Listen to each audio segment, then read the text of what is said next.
पिछली क्लास तक हम कहाँ तक पहुंच चुके थे? अच्छा, मीटर ब्रिज चल रहा था। ठीक है, मीटर ब्रिज में लिखिए left end right end correction.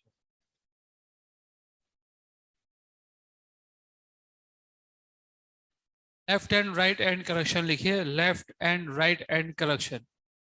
आप ये जो वायर बांधते हो ना, ये वायर आप एक नॉब पे बांधते हो। अब हो सकता है आपने इस वायर का हल्का सा कुछ लेंथ इसके अंदर लपेट दिया हो, और ऐसा हो सकता है कि यहाँ पे भी आपने लपेट दिया हो। इसके बहुत चांसेस है। अगर आपने ऐसा किया है तो जो रेजिस्टेंस आप दिखा रहे हो लेंथ वाइज, वो सही नहीं है। उसमें कुछ हिस्सा अंदर भी है, आपको वो लेंथ भी शामिल करनी पड़ेगी।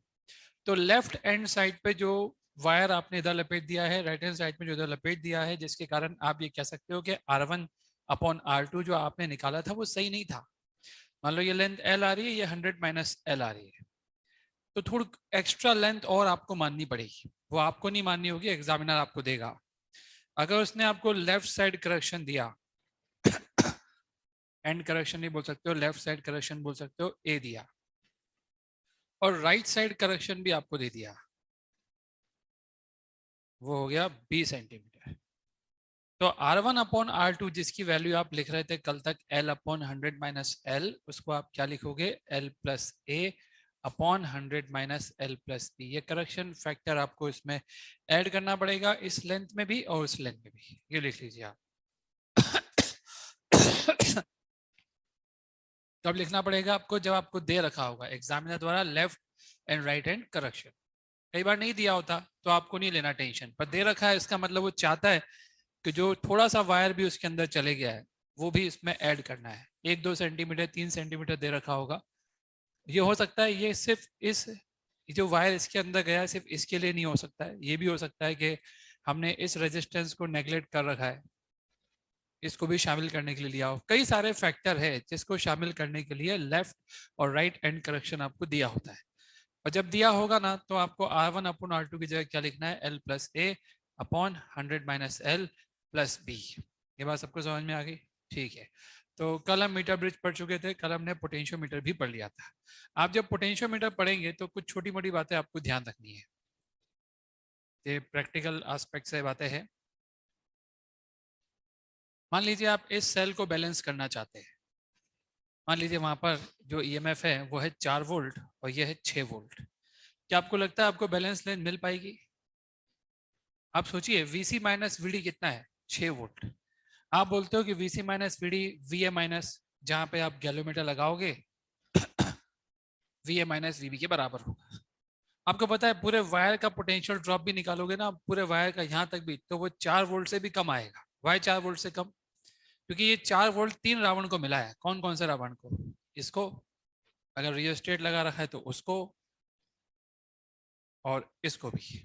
तो जब 4 वोल्ट के 3 टुकड़े होंगे तो इसको तो 4 वोल्ट भी नहीं मिलेगा। और आप बैलेंस किसको करना चाहते हो, 6 वोल्ट को? ये पॉसिबल नहीं है। तो इसलिए ये भी ध्यान रखना पड़ेगा कि आप जिसको बैलेंस करना चाहते हो उसका पोटेंशियल ड्रॉप उस पूरे वायर के ऊपर जो ड्रॉप होता है उससे क्या होना चाहिए, कम होना चाहिए। समझ में आ रहा बात आपको? तो ये बात का ध्यान रखना है आपको कि ड्राइवर सेल का ईएमएफ अच्छा खासा होना चाहिए, कम से कम उस पोटेंशियल ड्रॉप से जो आप नापना चाहते हो उससे तो ज्यादा होना ही चाहिए। लिख लो आप इन पोटेंशियोमीटर, इस बात का ध्यान रखना है आपको। कई बार ऐसे क्वेश्चन आ सकते हैं ना, एक्सपेरिमेंट बेस्ड क्वेश्चन, जिसमें आपको ऑप्शन दिया जाए कि किस बात का हमें ध्यान रखना चाहिए। न्यूमेरिकल नहीं है पर थियोरेटिकल तो पूछ ही सकता है आपसे। लिख लो आप, EMF of driver cell should be higher than the potential drop that you want to measure. EMF of the driver cell should be higher than the potential drop that we want to measure. EMF of the driver cell should be higher. EMF of the driver cell should be higher. EMF of the driver cell should be higher. किससे ज़्यादा होना चाहिए?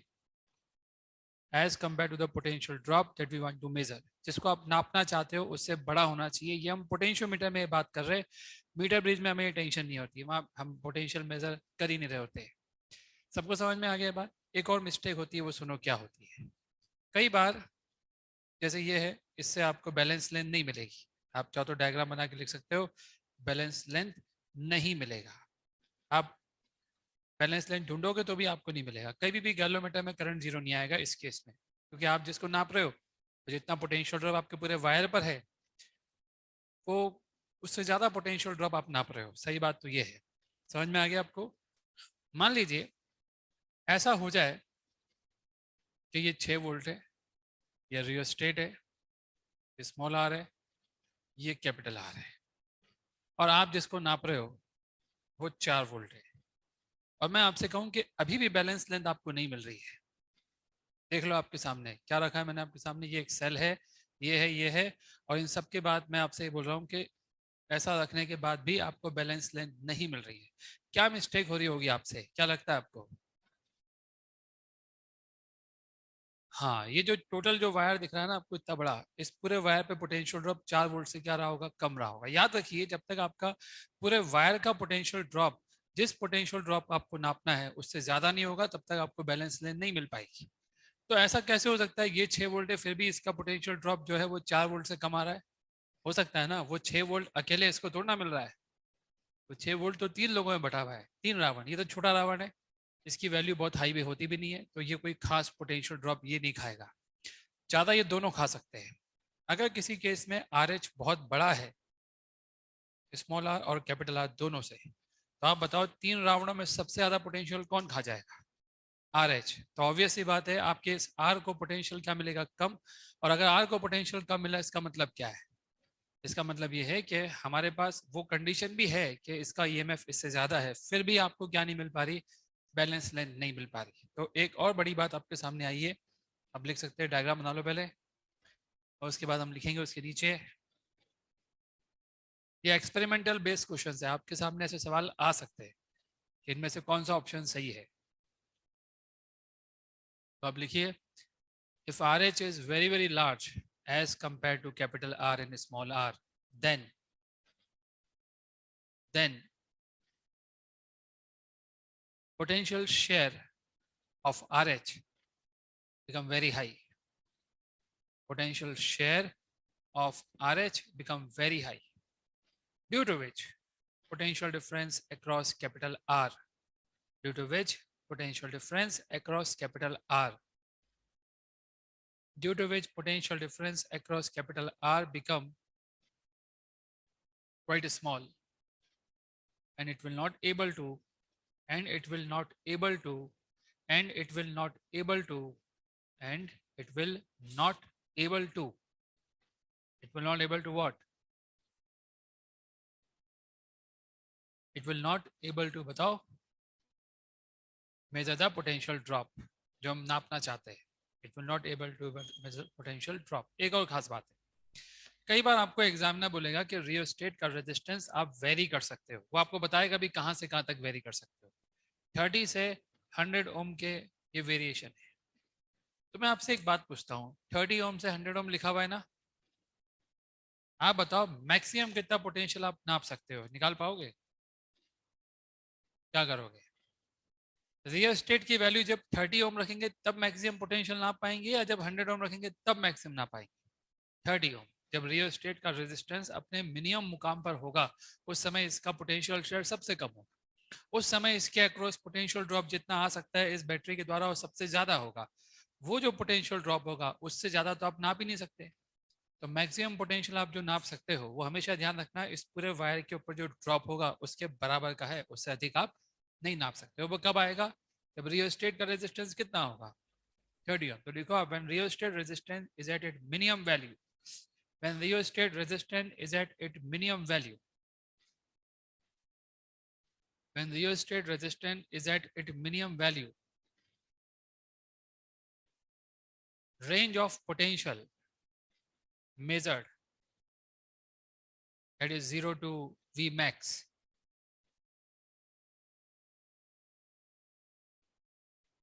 is maximum. Range of potential measured, that is 0 to V max, is maximum। भैया एक potentiometer कितना potential नाप सकता है? कम से कम 0। और मैक्सिमम कितना नाप सकता है? देखो, अगर बहुत कम है तो बैलेंस लेंथ भी कम आ जाएगी, बहुत ज्यादा है तो बैलेंस लेंथ भी ज्यादा आ जाएगी, पर इससे ज्यादा तो नहीं आ सकती ना। जितना पोटेंशियल ड्रॉप यहाँ से यहाँ तक होगा उससे अधिक तो आप नाप ही नहीं पाओगे। इसी को बोलते हैं V max.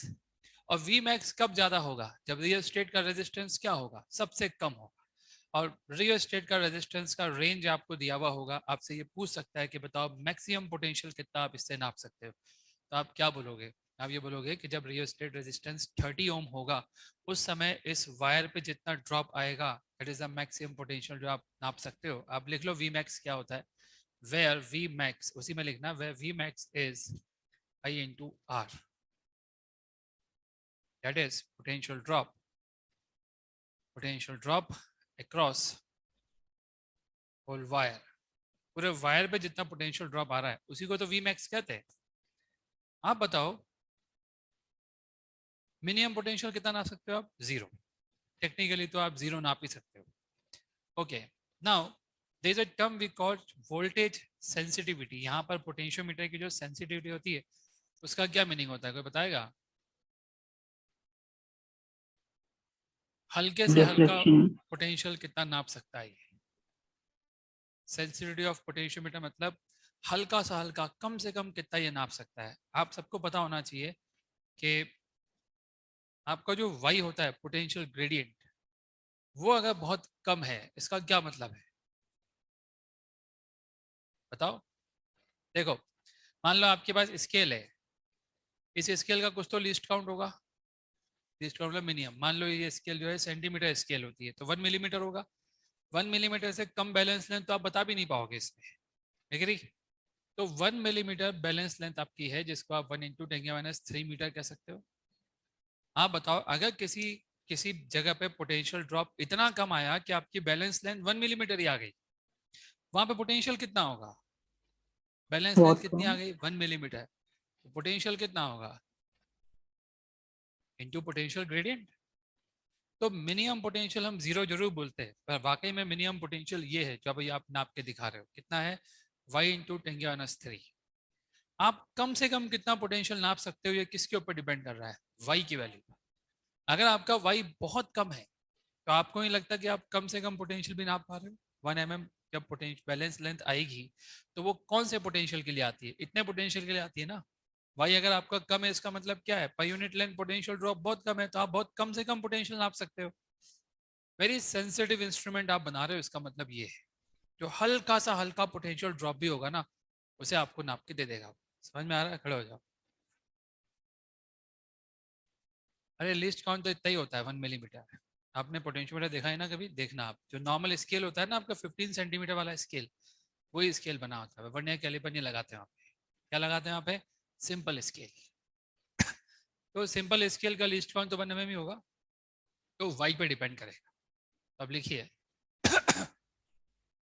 sensitivity of potentiometer is the minimum measurement that can be done. Sensitivity of potentiometer means the minimum measurement that can be done. Minimum measurement that can be done by potentiometer. Potentiometer का measurement potential निकालने का होता है, तो minimum potential जो वो नाप सकता है वो आपके सामने। हम जीरो जरूर बोलते हैं लेकिन जीरो नापने का मतलब तो जीरो ही हुआ ना। जीरो से ऊपर आप क्या नाप सकते हो ये बता रहा हूँ आपको। This is the minimum potential जो आप नाप पाओगे। अब मिनिमम पोटेंशियल जितना कम होगा उतनी ज्यादा सेंसिटिविटी होगी। देखो आप, जितना कम वो पोटेंशियल नाप सकता है उतना ही ज्यादा वो सेंसिटिव कहलाएगा। जितना कम पोटेंशियोमीटर पोटेंशियल नाप सकता है उतना ही वो सेंसिटिव है। सेंसिटिव का मतलब ये है कि हल्का सा हल्का पोटेंशियल भी वो नाप पा रहा है। समझ गए? हम उसको हम क्या बोलेंगे? Very sensitive. जो हल्की सी आंख दिखाने में डर जाए थोड़ा सा, ये क्या किया तुमने, अगर इतने से में डर जाए तो बच्चा बहुत सेंसिटिव होता है।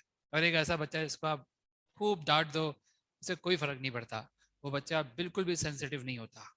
तो बहुत ज़्यादा सेंसिटिव होना भी अच्छी बात नहीं है और बहुत कम सेंसिटिव होना भी अच्छी बात नहीं। दोनों मतलब चीज़ें इंपॉर्टेंट है आपके लिए। अब आप बताओ कि सेंसिटिवनेस बढ़ाने के लिए वाई को क्या करना पड़ेगा? कम। और वाई को कम करने का सबसे बेस्ट वे क्या हो सकता है? ये जो लेंथ दिख रही है इस लेंथ को बहुत बड़ा कर दो, क्योंकि इस पूरे वायर पे जो पोटेंशियल ड्रॉप आएगा वो इस 6 वोल्ट से तो कम ही आएगा। जो भी आएगा उसका पोटेंशियल पर यूनिट लेंथ कैसे कम करोगे? लेंथ को बढ़ा के। समझ में आ गया? तो अब लिखिए To decrease the Y, length of potentiometer wire is usually very large. To increase the sensitivity, or to decrease the value of Y,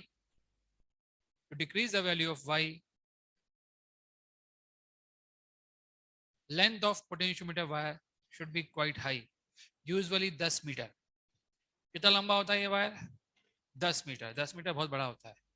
अब एक प्रॉब्लम है, 10 मीटर वायर अगर आप लगा दोगे तो आपकी पूरी फिजिक्स लैब में एक ही डिवाइस रह जाएगा, पोटेंशियोमीटर. यहाँ से लेकर वहां तक इतना लंबा तो होता ही नहीं. और फिर आप चलोगे ऐसे, ये देखो 10 मीटर की रेस कर रहे हैं हम, ऐसे चलोगे आप उसमें एक्सपेरिमेंट करने के लिए, लेकिन ऐसा होता नहीं है. क्या करते हैं, ये वायर होता है 1 मीटर लंबा, फिर एक स्ट्रिप बनाते हैं ऐसी जिसका कोई रेजिस्टेंस नहीं होगा, फिर वापस से इस तरफ 1 मीटर लेके आते हैं, फिर एक स्ट्रिप लगाते हैं, फिर वापस से 1 मीटर, ऐसे हम 10 मीटर कर लेते हैं. और रीडिंग भी ऐसे लेते हैं इसकी. मान लो आपने ऐसे जॉकी स्टिक चला रहे थे और यहाँ पे आके आगे आपके रीडिंग कैसे लेंगे, यहाँ से यहाँ तक तो 100 सेंटीमीटर, एक मीटर है तो 100 सेंटीमीटर हो गया. फिर इधर से वापस से स्केल चालू हो जाएगी. समझ में आ रहा है मैं क्या कह रहा हूँ? स्केल हर जगह बनी होगी. मान लो यहाँ से 30 आया तो 100 + 30 कितना हो गया? 130 सेंटीमीटर. इस तरह से बैलेंस लाइन ली जाती है इसकी. डाउट? हो सकता है ऐसा भी हो सकता है कि स्केल एक ही बनी हुई रहती हो, एक जैसी स्केल रहती हो, और मान लो यहाँ से नंबर 30 आया तो काउंट तो वहां से करना पड़ेगा. कितना हो गया? 70. नहीं समझे मैं क्या समझाया आपको? मान लो स्केल सारी की सारी एक ही स्टाइल से बनी हुई है. अब तो आपको तो ज्ञान होना चाहिए ना, स्केल भली वहां से नाप रही है लेकिन हम तो ऐसे नाप रहे हैं. तो 100 प्लस हमें ये चाहिए. मान लो स्केल ऐसी बनी हुई, यहाँ पे भी 0 से लेकर यहाँ 30 आ गया और टोटल 100 है.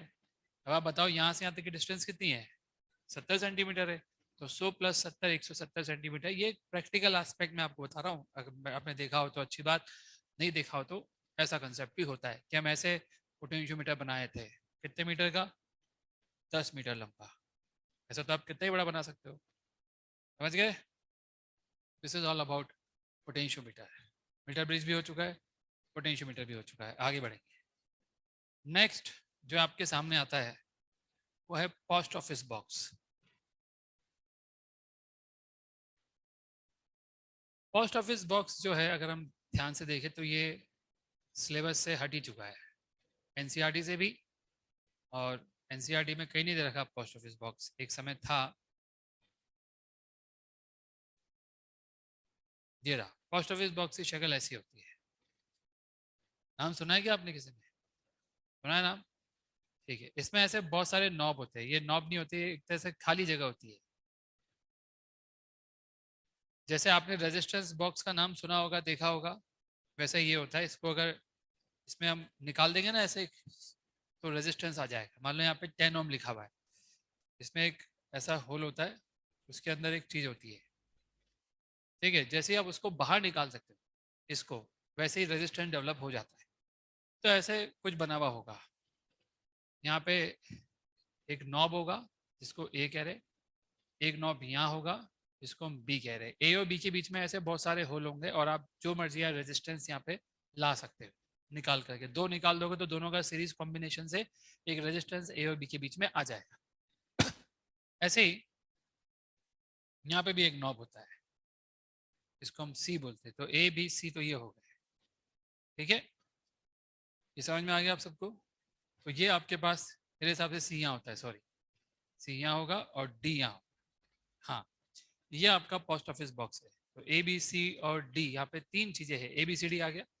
पोस्ट ऑफिस बॉक्स क्या काम आता है लिखिए. It is used to determine unknown resistance. Post office box is used to determine unknown resistance and it work on the principle of Wheatstone bridge. It work on the principle of Wheatstone bridge. और मैं आपको बता दूं, metre bridge से पहले यही आया था इस दुनिया में. ठीक है, उसके बाद कौन आया था? Metre bridge. Metre bridge. और इसमें एक इशू आएगा कि कैसे कैलकुलेशन करते हैं, आपको दिखाएंगे इसमें. उसमें एक इसको बहुत आखिर तक यूज किया गया है और इसको यूज करना थोड़ा एक्सपर्टाइज चाहिए. मीटर ब्रिज में आपको एक्सपर्टाइज कम चाहिए, मीटर ब्रिज आराम से हो सकता है. लेकिन दुनिया में ये क्यों चला, इसका भी कारण आपको बताएंगे. पोस्ट ऑफिस बॉक्स कहाँ काम आता है? फिजिक्स लैब में बहुत रेयरली, किसी किसी लैब में होता होगा, सब में तो नहीं होता, लेकिन ये पोस्ट ऑफिस में जरूर होता है. अब तो नहीं होता, लेकिन एक ज़माने पहले होता था। तब क्या काम आता था वो भी आपको बताएंगे। काम क्या आता है ये अननोन रेजिस्टेंस को निकालने के लिए, राइट। तो सबसे पहले तो हम ABCD बना ले ताकि हमको मालूम पड़े कि कैसे बनेगा व्हीटस्टोन ब्रिज। ये रहा A, ये रहा B, ये रहा C और ये रहा D। एक रेजिस्टेंस हम यहाँ से लाएंगे जिसको हम R1 कह रहे हैं। ये लीजिए A और B के बीच में R1 आ गया। एक रेजिस्टेंस यहाँ से भी हम कुछ सॉकेट्स निकालेंगे तो यहाँ पे भी एक रेजिस्टेंस आ जाएगा जिसको हम R2 कहेंगे। वो बन जाएगा B और C के बीच का रेजिस्टेंस। एग्री बच्चों? अब देखिए एक रेजिस्टेंस C और D के बीच में बनेगा। कुछ सॉकेट्स आप निकालोगे तो C और D के बीच का रेजिस्टेंस भी हम बनाए थे, ये बना दिया R3।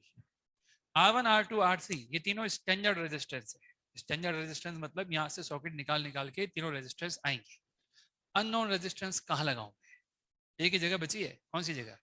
A और D। तो A और D के बीच में एक अननोन रेजिस्टेंस हम लगाएंगे। यहाँ पे भी लगाए थे A और D के बीच में, ये देखो लगा दिया मैंने।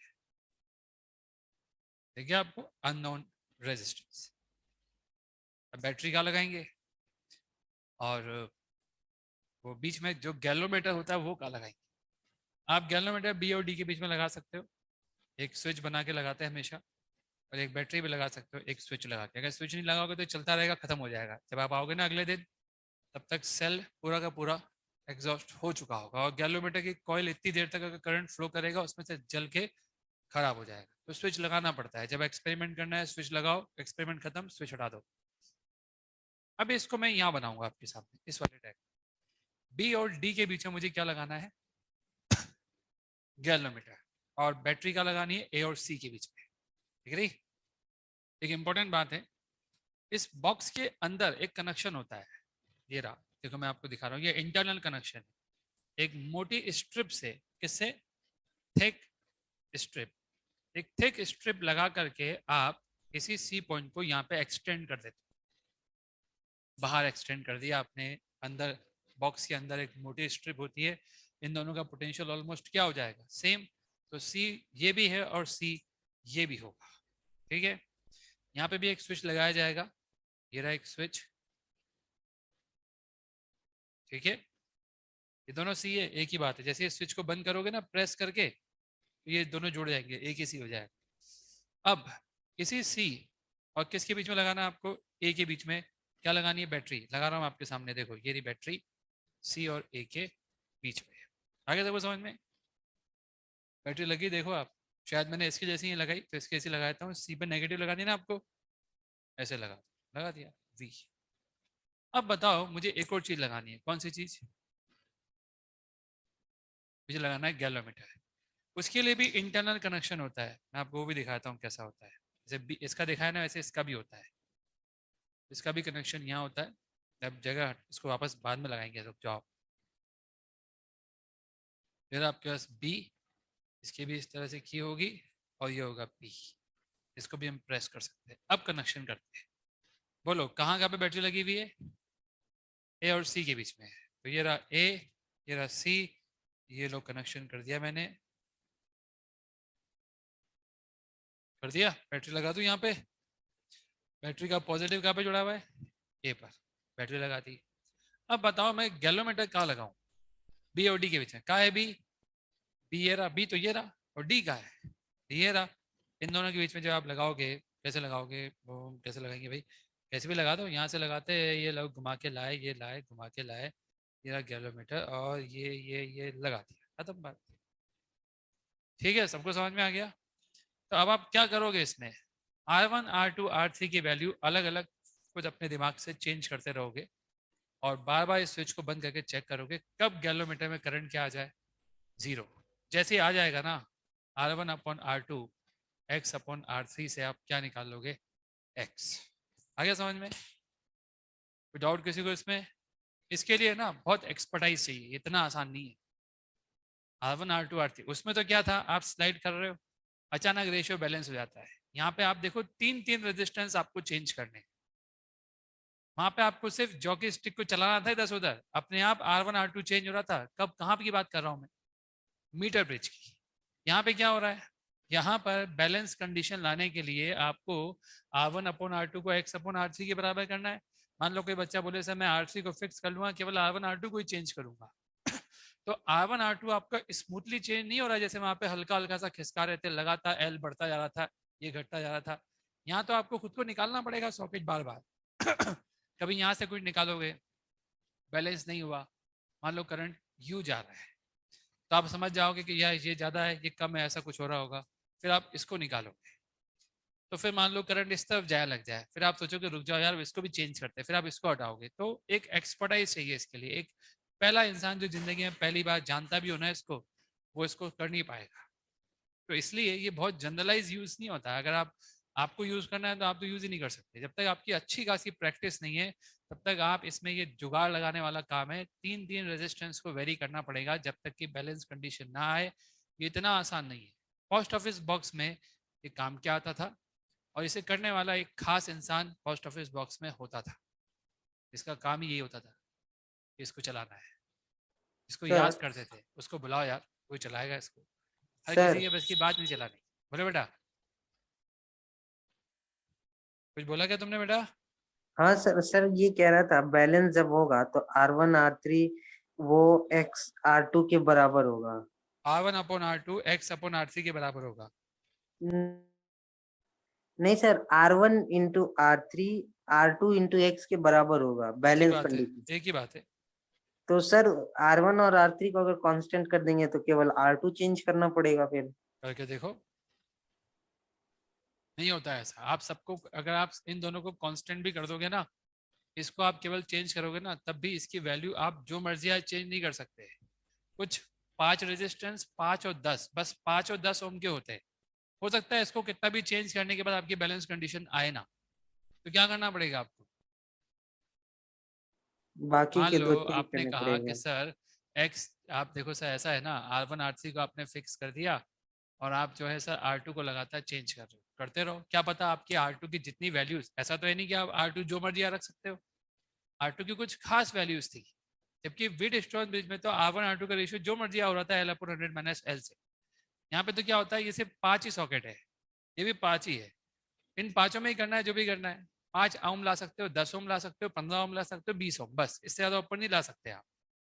ऐसा नहीं कि कंटिन्यूसली कुछ भी ला सकते हो। आप क्या क्या ला सकते हो? आप 5 ओम, 10 ओम, 15 ओम, 20 ओम, बस लिमिटेड वैल्यूज है। तो उन लिमिटेड वैल्यूज से कई बार ऐसा होगा, होगा कई बार, क्या हमेशा ही होगा कि आप एक्स निकाल ही नहीं पाओ। आफ्टर ऑल यहाँ पे जो रेजिस्टेंस है उनकी एक खास वैल्यूज है। जबकि पिछले वाले केस में क्या था, आप जैसे जैसे खिसकाओगे ना, आपका बहुत आराम से चेंज हो रहा है रेजिस्टेंस, और वो कुछ भी रेशियो आ सकता है उसका। याद आ रहा है आपको? यहाँ पे जो मर्जी रेशियो नहीं आ पाएगा, यहाँ पे कुछ खास वैल्यूज होगी। बेटा समझ में आ गया आपको? सर इसमें R3 कहाँ है सर? क्या बोल रहे हो? सर पोस्ट ऑफिस बॉक्स में R3 कहाँ पे? पोस्ट ऑफिस बॉक्स में R3 कहाँ पर है? ये रहा। आ गया समझ में? सी और डी के बीच में जो रेजिस्टेंस आपको दिख रहा है इतना बड़ा, ये दिख रहा है ना आपको, ये पूरा पूरा, इसमें यस से कई सर। सारे सॉकेट निकालेंगे और R3 आ जाएगा। आगे यस। बढ़े। Yes sir. अब इसका रियल लाइफ एप्लीकेशन क्या है?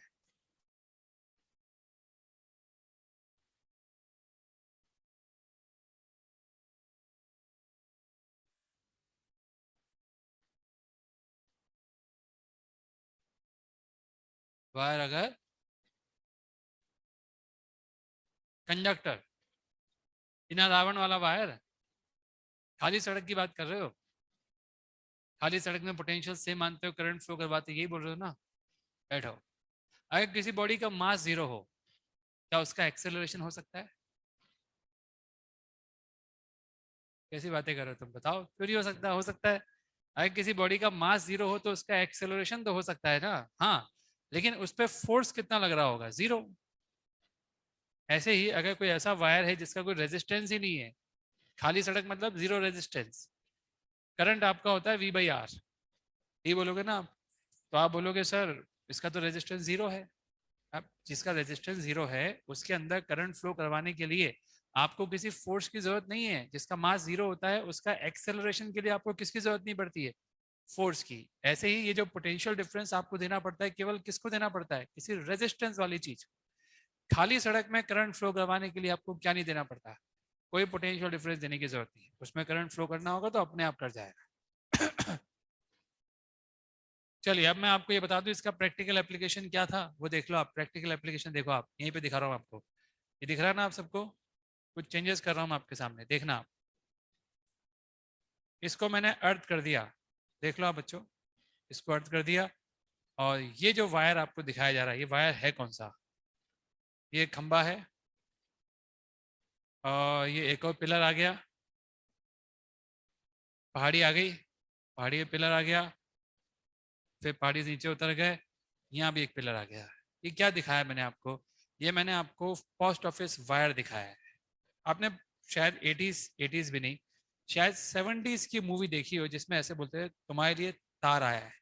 हीरो किसी शहर में इंडस्ट्री में काम कर रहा होता है, कई बार मजदूरी भी कर रहा होता है, और अचानक अरे तुम्हारे गांव से तार आया है। वो जो तार होता है ना, तार, वो तार असल में यही तो होता है। ये जो तार दिख रहा है आपको, इसको बोलते हैं तार। तार आने का मतलब ये होता है कि अगर गांव से आपको कोई अर्जेंट सूचना, 70s में फोन नहीं थे, मैसेज नहीं था, कुछ भी नहीं था, सिर्फ चिट्ठी थी। ठीक है, चिट्ठी को जाने में 8 दिन लगते थे, आज 4 दिन लग जाते। अगर आप आज राखी भेजोगे या कोई भी चीज भेजोगे, दिवाली का ग्रीटिंग कुछ भी भेजोगे, तो आपको 4 दिन लगते हैं आज भी। कोरियर से तो 2 दिन में हो जाता है काम, कभी कभी 4 दिन। मुंबई में हीरो होता था, उसका गांव यूपी के किसी जगह पे होता था, ज्यादातर पिक्चर में यही सीन दिखाया, आप देखना।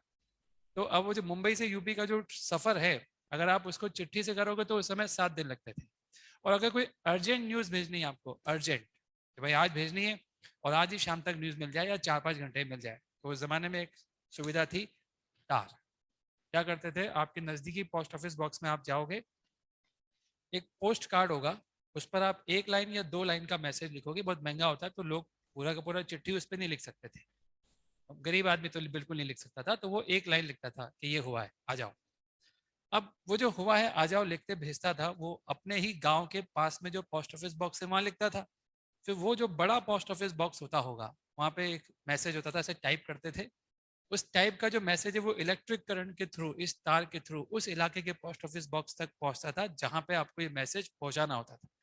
फिर वो उसको एक कार्ड के ऊपर, आप कई पीरियोडिकल मूवीज देखिए जो हिस्टोरिकल मूवीज है, उसमें ऐसे सीन दिखाते हैं कि वो ऐसे भेजते टिक टिक करके, और वो इलेक्ट्रिकल सिग्नल किस में कन्वर्ट हो जाता है, मैसेज में। अभी जो शहीद उधम सिंह आई है उसमें भी ये सीन है, आप देखना वहां पे भी दिखाया है। देखिए आपने पिक्चर, नाम तो सुना होगा, देखिए अभी सर आई है उधम अवेंजर्स सिंह में की, भी करता है। है ना। उस पिक्चर में भी ये सीन दिखाया है कि मैसेज भेजने के लिए ऐसे टिक टिक टिक करते, और वो इलेक्ट्रिकल करंट के द्वारा दूर कहीं ब्रिटेन में मैसेज भेज रहे थे इंडिया से। तो आप समझ सकते हैं कि हाथों हाथ भेजना है, राजी अगर उसको, पिक्चर में, राजी पिक्चर। समझ में आ गया तुमको, आ गया ना समझ में? यस ये सर। जो इलेक्ट्रिकल सिग्नल आप देखते हो जिसको हम कन्वर्ट कर देते हैं इस तरह की चीजों में, ये काम हो रहा था कई सालों तक। ठीक है, हिस्टोरिकल चीजें मैं आपको भी क्लियर कर रहा हूँ। कई सालों तक, अंग्रेजों के जमाने से पहले भी, अंग्रेजों के जमाने से पहले उन्होंने ही शुरू किया था इस चीज को। उसके बाद ये चलता रहा चलता रहा चलता रहा चलता रहा, और 80, 90s और इवन 2014 तक ये था। 2016 में शायद इसे बंद किया गया। पोस्ट ऑफिस का जो कंसेप्ट है, तार कॉन्सेप्ट, अभी नहीं है इंडिया में। 2016-17 तक था, गूगल पे सर्च करना और एग्जैक्ट डेट आ जाएगी कब तक था। समझ में आ गया? अब उस जमाने में क्या होता था, कभी कोई तार टूट गया, ये टूट गया भाई, जैसे तार टूटेगा, ये तार ऐसे तो रहेगा नहीं, तो टूटते ही जो है ये ऐसे गिर जाएगा। गिरने के बाद उस खंबे को तो टच करेगा जिस पे बांध रखा है इसको, जैसे ही टच करेगा, कभी कभी नहीं भी करता होगा पर 99% केस में टच करता था, तो जैसे ही टच करेगा मान लो बीच में टूटा तो वहां टच कर जाएगा, वहां काम नहीं आएगा, टच यहाँ काम आएगा। तो ऐसा ही बनाते थे उसको कि टूटते ही वो टच कर जाए, टच करते ही उसकी अर्थिंग हो जाएगी। हो गई अर्थिंग? इधर देखो ये अर्थिंग दिख रही है, और इधर भी अर्थिंग आपको दिख रही होगी। थोड़ा सा चेंज करेंगे, अर्थिंग यहाँ नहीं दे रखी होगी, यहाँ कहीं करेंगे आप अर्थिंग। देखो अब क्या होगा, अगर आपका ये वायर था और इसकी यहाँ पे अर्थिंग है, और ये इधर भी अर्थिंग कर रखी है, ये दोनों आपस में जुड़ जाएंगे। आप कह सकते हो कि ये वायर वहां नहीं जुड़ा हुआ है, ये वायर यहाँ जुड़ा हुआ है। ये एक्स जिसकी वैल्यू आपको नहीं पता, वो सब तिकड़म कर कुरा के आप एक्स निकाल लोगे। एक्स क्या काम आएगा आपके, आपको इससे क्या मतलब, इस वायर का रेजिस्टेंस कितना है जो टूटा है। आपको इसका पूरा नक्शा पता होगा कि ये कहाँ कहाँ तक फैला हुआ है। जब आपके पास पूरा नक्शा होगा तो एक्स की जगह रो एल बाई ए को लिखना, इक्वल करना, आपको एल मिल जाएगा। मतलब वायर की कौन सी लेंथ पे टूटा है। मान लो 10 किलोमीटर आया, तो आप नक्शे के हिसाब से 10 किलोमीटर के अलोंग चलोगे और आसपास थोड़ा सर्च करोगे तो आपको कहीं ना कहीं वायर टूटा हुआ मिलेगा, और उसकी आप रिपेयरिंग करोगे। समझ में आ गया? सिर्फ बड़े बड़े शहरों के आसपास के गांवों से कनेक्टेड था, ऐसा नहीं है कि देश का सारा गांव इस तार वाली सुविधा से कनेक्टेड था। धीरे धीरे ये इम्प्रूव हुआ होगा, लेकिन आपको समझ में आ गया क्या तरीका था। तो पोस्ट ऑफिस बॉक्स में इसका क्या यूज था, तार को जोड़ना, तार टूट गया उसको रिपेयर करना, इसलिए इसका नाम क्या है, पोस्ट ऑफिस बॉक्स। ये काम आता था वहां पर, ऐसे जो मैंने आपको कंसेप्ट सिखाया ऐसे ही काम आता था कि टूट गया तो हम x निकालेंगे, x को रो l बाई a के बराबर करेंगे, हमें उससे l मिलेगा। l से हमें सिर्फ ये मालूम पड़ेगा कि कितना किलोमीटर जाना है और किधर जाना है वो तो नक्शे में दे रखा होगा, कहाँ खंबे लगे हुए सारे के सारे, तो उसके अनुसार आप वहां पहुंच जाओगे, रिपेयर कर लोगे। अब सोचो ये जो चीज है आज तो क्या काम की है, कुछ काम की नहीं है। आज तो आपके पास एक एक सेकंड में आप मैसेज पहुंचाते हो, ये हो गया। वो अलग बात है कि आप में से कई बच्चे आज भी ऐसे होंगे जो दिन भर में एक ही बार फोन पे बात करते होंगे अपने घर वालों से, और कुछ ऐसे भी होंगे जो दो दो तीन तीन बार बात करते होंगे, है ना, सब तरह के बच्चे होते हैं। ठीक है, सबको समझ में आ गया चीज। इसका फोटो खींचो या इसको उतारो फटाफट, जो भी करना है करो। बैटरी, अरे बातें नहीं, क्या बोल रहा है, बैटरी कितने दिन तक लगती है मतलब, हाँ वो दे रहा है ना, बैटरी लगा तो रखी है। अरे मैंने बैटरी बनाई नहीं क्या इसमें, बैटरी गायब कर दी होगी मैंने, ये वायर गायब कर दिया। ओहो, रुको रुको रुको रुको, ये यहीं पे कनेक्टेड होगा इस जगह पे। अब सही है, वो दिखाया नहीं मैंने, बैटरी भी लगी हुई होगी, बिना बैटरी के कैसे होगा, बैटरी लगानी पड़ेगी। हाँ, आ गया सबको समझ में। क्या आप सबको डिवाइस क्लियर है, किस तरीके से पोस्ट ऑफिस बॉक्स का यूज हुआ है सिर्फ और सिर्फ वायर को ठीक करने के लिए। अब आप सोचिए, इसके लिए एक्सपर्टाइज चाहिए जो एक्स निकाल सके, तो इसलिए उस बंदे को बुलाते थे कभी कभी, यार मैसेज नहीं जा रहा, आओ चेक करते क्या है, फिर वो चेक करता था। ऐसी कई सारी लाइनें होती थी, एक पोस्ट ऑफिस बॉक्स से कई सारी लाइनें निकलती होगी अलग अलग जगह दिशाओं में जाने के लिए, तो कोई एक लाइन खराब होती थी तो उस लाइन को ठीक करते होंगे वो इस तरीके से। रियल एस्टेट पता है क्या होता है, ठीक है, तो रियल एस्टेट आप खुद पढ़ लोगे। वेरिएबल रजिस्टर होता है, उसको खिसकाते हैं तो रेजिस्टेंस चेंज होता है, ये आपको पता ही होगा। शीट में एक सवाल है रियल एस्टेट का, नहीं आया तो पूछना, बता दूंगा मैं, पर एक बार खुद ही करना क्योंकि आपने रियल एस्टेट तो पढ़ रखा हो। कहाँ पढ़ा था आपने, 12th में था, एनसीईआरटी में तो नहीं दे रखा रियल एस्टेट। प्रैक्टिकल। अच्छा ठीक है, 12th में था, ठीक है।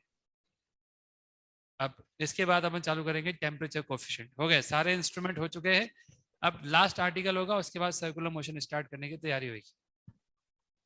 ठीक है, मैंने बोला जरूर था लेकिन जब हो रहा है। अच्छा, सर्किट सिमेट्री का आपको संडे को वीडियो मिल जाएगा, सर्किट सिमेट्री का संडे को 2 वीडियो मिलेंगे, उसको देखना आप। पहले मैं सोचा था कि सर्किट सिमेट्री पढ़ाऊंगा यहाँ पे, लेकिन फिर मैंने सोचा कि टाइम क्यों वेस्ट करे आपका, सर्कुलर मोशन अटक जाएगा वरना अपना। ये अगले हफ्ते 6 दिन है ना, 6 दिन में मान लो सर्कुलर मोशन हो गया नहीं हुआ तो बड़ी बात नहीं है, कुछ भी हो सकता है, इसलिए अपन क्यों चांस ले। सर्कुलर मोशन हो सकता है, लास्ट में क्या होता है, एक दिन पहले बच्चा चले भी जाता है, नॉर्मली हमने तो यही देखा है, दिवाली के एक दिन पहले। हाँ, एक दो दिन पहले तो बहुत कम बच्चे हो जाते हैं, लेकिन एक दिन पहले तो एक भी बच्चा नहीं होता, तो इसलिए अपन चालू कर देंगे तो अपना 6 दिन में तो खत्म ही हो जाएगा। आखिरी दिन अपन ऐसे ही, अगर जिसको आना होगा आ जाएगा, डिस्कशन कर लेंगे कुछ भी, ठीक है? ऐसा तैयारी कर रहे हैं, सबको समझ में आ गया यहाँ तक, आगे बढ़े। लेकिन हमारे साथ एक प्रॉब्लम है कि ऑनलाइन के बच्चे तो बैठे होंगे, है ना, ये आएगा तो डिस्कशन ही करेंगे उस दिन, और क्या। अगर कोई बच्चा ऑफलाइन में नहीं आया, सिर्फ ऑनलाइन में कोई बच्चा आ गया, तो केवल अपन क्या कर पाएंगे, डिस्कशन। थ्योरी तो उस दिन नहीं पढ़ाएंगे, फिर कोई डाउट होगा तो पूछ लेगा बच्चा, कुछ ऐसा कर लेंगे। यस सर, डाउट पूछ लेंगे।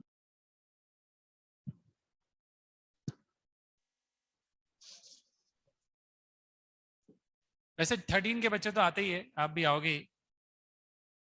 ये प्रॉब्लम 11th और 12th क्लास के बच्चों में ज़्यादा होती है, वो लोग आना बंद कर देते हैं, वो बच्चे होते हैं ना, आप तो बच्चे नहीं हो। चलिए, हैं अच्छा बच्चे ही हो। चलिए आगे लिखिए, टेम्परेचर एंड रेजिस्टेंस वेरिएशन। कैसे टेम्परेचर के साथ आपका ये रेजिस्टेंस वेरी करता है। आप देखिए, आपको रो का फॉर्मूला याद है क्या, रो का रेजिस्टिविटी का क्या था फॉर्मूला, M अपॉन N, नीचे E और टो, ठीक है। टेम्परेचर अगर बढ़ाएंगे एज टेम्परेचर इंक्रीज, ना एम पे कोई फर्क पड़ने वाला है, ना एन पे, ना ई पे। टॉ पे फर्क पड़ेगा। टॉ क्या हो जाता है? कम हो जाता है। देयरफॉर रो क्या हो जाएगा? बढ़ जाएगा। अब अगर रेजिस्टिविटी बढ़ेगा इसका मतलब रेजिस्टेंस भी बढ़ेगा। Therefore resistance also increase. समझ गए? अब हम बात करेंगे, लिखो as temperature increase, as a conductor temperature increase. लिखो as the temperature of conductor increase, as the temperature of conductor increase, resistance of that conductor also increase. As the temperature of conductor increase, resistance of conductor also increase. Resistance of conductor also increase. बच्चों ये increment कितना होगा इसके लिए term define करते हैं alpha. इसकी definition होती है ये जो मैं लिख रहा हूं आपके सामने। ये क्या कहलाता है? Temperature coefficient of resistance. और इसकी डेफिनेशन क्या है? Fractional change in resistance per unit rise in temperature. लिखो आप, alpha is defined as fractional change in resistance. Alpha is defined as fractional change in resistance. Alpha is defined as fractional change in resistance per unit rise in temperature. Alpha is defined as fractional change in resistance per unit rise in temperature. Temperature में अगर unit rise करोगे तो जो fractional change आएगा are में उसको हम बोलते हैं टेम्परेचर कोफिशिएंट ऑफ रेजिस्टेंस। तो ये होता है अल्फा। आप लिख सकते हो डी आर आ जाएगा, डी आर बाई आर आ जाएगा अल्फा डी टी। एग्री? अब पता है अगर मुझे मालूम करना है कि किसी टी टेम्परेचर पर रेजिस्टेंस कितना है तो मुझे बोथ साइड क्या करना पड़ेगा? इंटीग्रेशन। अब इंटीग्रेशन में लिमिट लगानी पड़ेगी T naught R naught T R. What is T naught? Reference temperature. Reference temperature या तो 0 डिग्री सेंटीग्रेड होता है या फिर 20 डिग्री सेंटीग्रेड। दो ही टेम्परेचर होते हैं रेफरेंस। ये खास टेम्परेचर है जिस पर रेजिस्टेंस की वैल्यू हमको पता होती है, या तो 0 डिग्री सेंटीग्रेड पे या फिर कितने पर? 20 डिग्री सेंटीग्रेड पे। एग्जामिनर बताएगा कि रेफरेंस टेम्परेचर कितना है। दूसरा है R, sorry R naught. What is R naught? Resistance at reference temperature.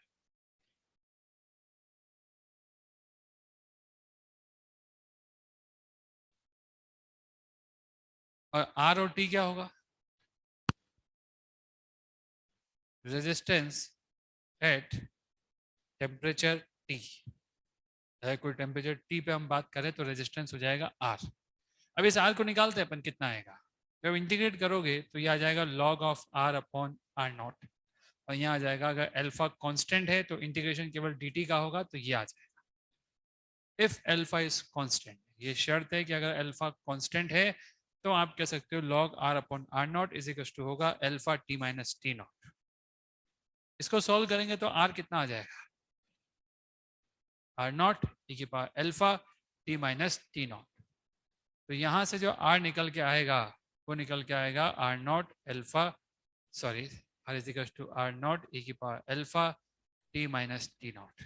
ये निकल के आएगा। समझ गए?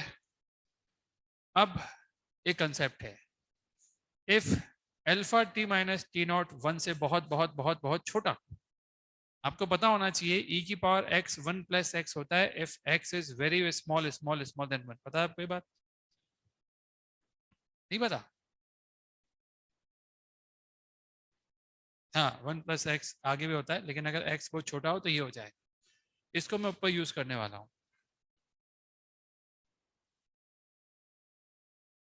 ये लीजिए, R is equal to R naught 1 plus alpha T minus T naught. अभी तक का जो जेई मेन का इतिहास रहा है उन्होंने हमेशा यही फॉर्मूला यूज किया है, जेई मेन वालों ने। एडवांस पे तो शायद इस पे कोई क्वेश्चन आया भी नहीं है, लेकिन मेंस वालों ने अभी तक जब भी फॉर्मूला यूज करवाया है एक्सपोनेंशियल वाला कभी यूज ही नहीं किया। हमेशा कौन सा किया है? नीचे वाला। उसका एक कारण हो सकता है एनसीईआरटी के अंदर भी यही फॉर्मूला दे रखा है, R is equal to R naught 1 plus alpha T minus T naught. तो हम भी यही वाला फॉर्मूला यूज करेंगे। हालांकि मेरा ये मानना है कि ये फॉर्मूला, इवन हमारा रेजोनेंस का भी यही मानना है कि ये वाला फॉर्मूला केवल तभी यूज कर सकते हैं जब alpha T minus T not की वैल्यू 1 से बहुत छोटी हो, अदरवाइज आप ये वाला फॉर्मूला यूज आपको नहीं करना चाहिए। समझ गए? अब होता क्या है, जनरली ये बहुत छोटा ही होता है, तो जनरली ये फॉर्मूला एप्लीकेबल हो जाता है। पर इस फॉर्मूले के हिसाब से अगर टेम्परेचर वर्सेस आर का ग्राफ बनाओगे तो वो स्ट्रेट लाइन आएगा। वो स्ट्रेट लाइन आ सकता है जब तक कि ये वैल्यू 1 से बहुत छोटी है। जैसे जैसे आप टेम्परेचर बढ़ाओगे ये वैल्यू 1 से छोटी नहीं रहेगी, तो क्या होना चाहिए, आपका ग्राफ स्ट्रेट लाइन से डेविएट होना चाहिए और एक्सपोनेंशियल में चल जाना चाहिए। क्या आप ऐसा कह सकते हो कि टेम्परेचर बढ़ाने से शुरू में आप कह सकते हो कि ये स्ट्रेट लाइन, उसके बाद ये कुछ ऐसा हो जाना चाहिए? क्यों लगता है आपको ऐसा? क्योंकि जब टी बढ़ाएंगे तो ये फॉर्मूला ही एप्लीकेबल नहीं होगा, तब ये हो जाए। ठीक है, ऐसा हम मानते हैं कि ऐसा होना चाहिए। ठीक है, लेकिन एनसीईआरटी कुछ अलग बात कहती है। एनसीईआरटी तो आप देखेंगे तो आपको लगेगा कुछ अलग बात कहती है। आप इस आर्टिकल को एनसीईआरटी से एक बार जरूर पढ़ लेना। एनसीईआरटी ने कुछ अलग तरीके से बयान दिए हैं, इसमें आपको पढ़ना चाहिए एक बार। समझ से परे मेरे तो कि भाई स्ट्रेट लाइन शुरू में बनना चाहिए, कम होना चाहिए, मेरे हिसाब से एक्सपोनेंशियल फॉर्मूला भी होना चाहिए, लेकिन एनसीईआरटी ने एक्सपोनेंशियल फॉर्मूला लिखा ही नहीं है। समझ गए? शीट में आपको कोई तकलीफ नहीं आएगी। शीट में एक सवाल ऐसा होगा जिसमें ये फॉर्मूला आपको हम लगाने के लिए बोलेंगे। मैं आपको बताता हूँ कब बोलेंगे। मान लो टी नॉट आपको दे रखा है 20 डिग्री सेंटीग्रेड, आर नॉट आपको दे रखा है 10 ओम। आपको टेम्परेचर निकालना है जब आर आपका हो जाएगा 40 ओम। अल्फा आपको दे रखा है 0.01 सेंटीग्रेड इनवर्स। करिए, फॉर्मूला बेस्ड सवाल आपके सामने है और आप इस सवाल को करिए।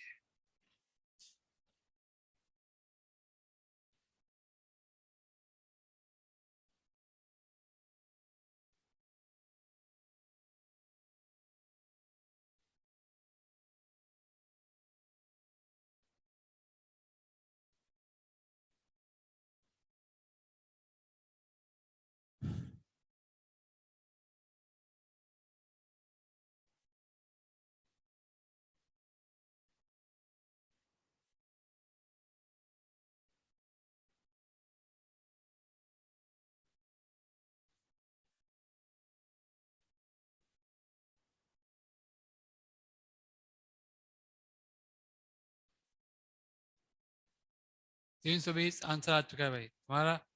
ठीक है, कौन सा फॉर्मूला लगाया आपने जो लगाना नहीं चाहिए कायदे से? ऐसा क्यों भाई?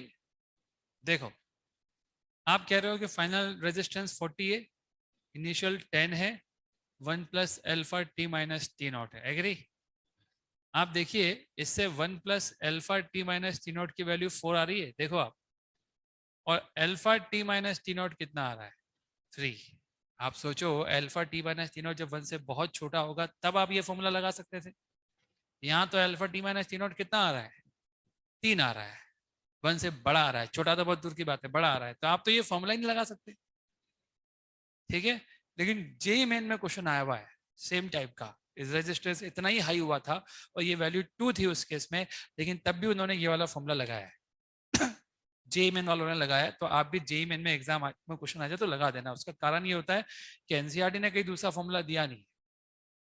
ठीक है, तो मान लो जो बच्चा केवल एनसीईआरटी पढ़ के बैठा हो और उसने जेईई मेन का एग्जाम दिया हो तो वो तो चैलेंज करेगा ना कि जो बुक आपने हमको प्रिस्क्राइब करी है उस बुक में तो ऐसा कोई फॉर्मूला ही नहीं एक्सपोनेंशियल वाला, ये फॉर्मूला आप कैसे यूज कर सकते हैं? तो इसलिए उन्होंने इसी फॉर्मूले से किया है, लेकिन फैक्ट ये है कि ये फॉर्मूला एप्लीकेबल नहीं है। क्यों नहीं है, आपको समझ में आ गया? तो हमारी शीट में जो क्वेश्चन मिलेगा आपको ऐसा, उसमें आप ये वाला फॉर्मूला लगाना, इससे नहीं आएगा आंसर। ठीक है, लेकिन जेईई मेन में आया हुआ क्वेश्चन है ऑनलाइन में, जिसमें आपको कौन सा वाला फॉर्मूला लगाना है? नीचे वाला ही। बोलो, एडवांस में आएगा ही नहीं ये क्वेश्चन, तो लल्लू क्वेश्चन एडवांस वाले देंगे नहीं, बहुत कम चांस है। ठीक है, R is equals to 40 then 10 e की power 0.01 then t minus 20 solve करेंगे तो आंसर आ जाएगा। डाउट किसी को इसमें? और इस बात को लिख सकते हैं, जब टेम्परेचर बढ़ने से रेजिस्टेंस डबल या डबल से भी ज्यादा हो जाए जब टेम्परेचर बढ़ने से रेजिस्टेंस डबल जब रेजिस्टेंस डबल या डबल से भी ज्यादा हो जाए, जब रेजिस्टेंस डबल या डबल से भी अधिक हो जाए, डबल या डबल से भी अधिक हो जाए, तब alpha T minus T not 1 से बड़ा होता है। तब alpha T minus T not 1 से बड़ा होता है। तब alpha T minus T not 1 से बड़ा होता है। Therefore, don't use the formula R is equals to R naught 1 plus alpha t minus t naught. Use R is equals to R naught e की power alpha t minus t naught. अगर इस question में ऐसा हुआ कि exponential वाले से भी एक ऑप्शन दे रखा है और R is equals to 1 plus alpha से भी एक ऑप्शन दे रखा है, तो फिर तो एक्सपोनेंशियल वाला भी आप टिक करके आ जाओगे तो चैलेंजेबल होगा बाद में। लेकिन उन्होंने अगर सिंगल चॉइस ऐसा बनाया कि एक्सपोनेंशियल वाले से एक भी आंसर नहीं आ रहा, तो वो आपके चैलेंज करने पर भी सुनेंगे नहीं, वो यही मानेंगे सही तो ये तो होता है फॉर्मूला, देख लो आप एनसीईआरटी में, तो आपको ये बोलना ही पड़ेगा ठीक है भाई यही होता है। समझ में आ गया। लेकिन अगर मान लो ये न्यूमेरिक रेस्पॉन्स का क्वेश्चन आया और आपने इस कॉन्सेप्ट को यूज करके एक्सपोनेंशियल वाला यूज करके आपने बता दिया, तो उनको ये मानना पड़ेगा। हालांकि एनसीईआरटी ये मानती है कि ये जो फॉर्मूला लिखा हुआ है ना, ये जो मैंने लिखा है ये एक्सपेरिमेंट से आया है, पर एनसीईआरटी मानती है कि लो टेम्परेचर के लिए ये फॉर्मूला वैलिड होता है। एक्सपेरिमेंट से आया है and for low temperature this formula is valid. समझ गए। कोई डाउट किसी को इसमें? इतना टेंशन मतलब, इसका एक क्वेश्चन हमारी शीट में है जिसमें एक्सपोनेंशियल यूज करना है, बाकी हमेशा कौन सा यूज करना है, R naught 1 plus alpha T minus T naught. मान लीजिए आपको बोला जाए कि दो रेजिस्टेंस सीरीज में है, बताओ उनका अल्फा इक्विवेलेंट क्या हो। Alpha equivalent in series and parallel. हम जानना चाहते हैं कि अल्फा इक्विवेलेंट इन सीरीज और पैरेलल क्या होगा। तो बताओ क्या होगा alpha equivalent in series and parallel. देखो दो रेजिस्टेंस लगाते, तीन भी लगा सकते, तीन लगाते चलो, R1 R2 R3, सबका अल्फा आपको गिवन है। मैं चाहता हूं कि इन सबका जो इक्विवेलेंट आएगा R इक्विवेलेंट, उसका अल्फा इक्विवेलेंट क्या है ये मुझे जानना है। What is alpha 1? dr1 by r1 dt। Agree. कोई आपसे पूछे कि dr1 by dt कितना आ जाएगा, नहीं आएगा। कोई आपसे पूछे कि dr2 by dt कितना आ जाएगा, कोई आपसे पूछे कि dr इक्विवेलेंट अपॉन dt कितना आ जाएगा, ये सब आएगा कि नहीं आएगा बोलिए। अब एक काम करते हैं, अगर आपको अल्फा इक्विवेलेंट निकालने की बहुत इच्छा है तो सबसे पहले r इक्विवेलेंट निकालो। What is r equivalent? ठीक है, अब डिफरेंशिएट कर दो इसको कैपिटल टी के रेस्पेक्ट में, करो क्या आएगा।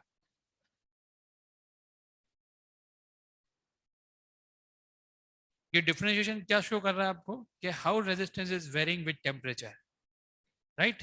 आपने टेम्परेचर चेंज किया तो R1 का भी रेजिस्टेंस चेंज हुआ, R2 का भी चेंज हुआ, R3 का भी चेंज हुआ और इन तीनों के इक्विवेलेंट का भी चेंज हुआ। कैसे चेंज हुआ वो आपके सामने लिखा हुआ है, ठीक है। अब मुझे बताओ dr इक्विवेलेंट बाय dt को आप क्या लिखोगे,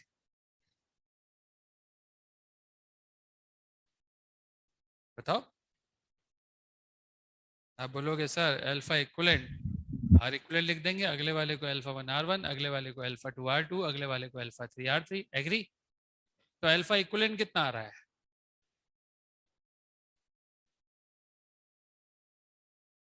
ये आ रहा है। What is R equivalent?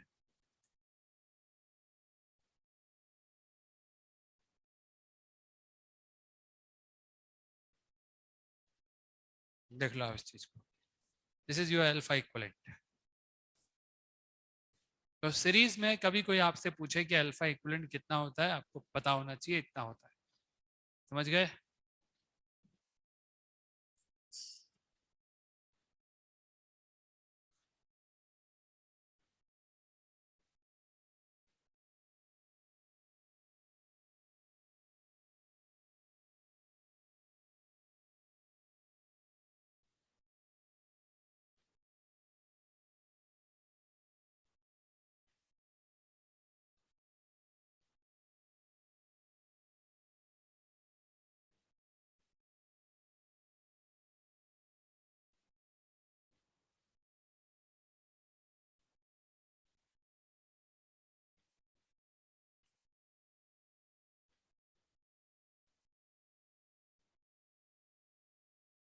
लिख लिया आप सबने?